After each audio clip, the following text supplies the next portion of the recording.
سيف الإسلام من تيارت يقول: في عمري 24 سنة تعرفت على فتاة عمرها 31 سنة مطلقة، وأريد أن أتزوجها ولكنها ترفض. وانت راك مصدقها كي راهي ترفض.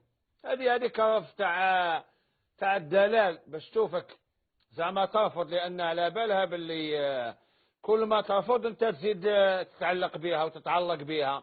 فهمتني؟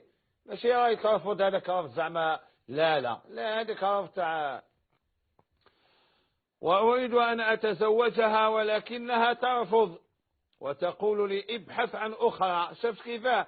هذه عفسة باش تشوفك، ولا كشت فيها ولا تدخلها يبقى على خير. وتقول لي ابحث عن أخرى تناسبك في السن، وتقول لي لا تخطبني وتفادى كلام الناس وابحث عن من تناسبك في السن. أنا حائر يا سيدي، انصحني ماذا أفعل؟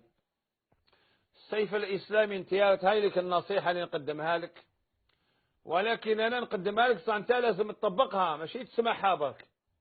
روح ليمك الحاجة العجوزة وقعد قدامها وقولها: يا يما، أني حاب نخطب فلانة المطلقة التي تكبرني سنا وعمرها 31 سنة.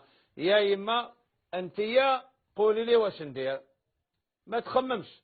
يماك إن شاء الله راح تقول لك تنصحك نصيحة تنفعك وما تضيعكش وما تتلاعبش بك. قادر كل الناس يتلاعبوا بك إلا الأم، ما تقدرش تخدعك وما تقدرش تلعب بك. واش قالت لك يماك؟ هذيك هي النصيحة نتاعي. فهمتها ولا ما فهمتهاش؟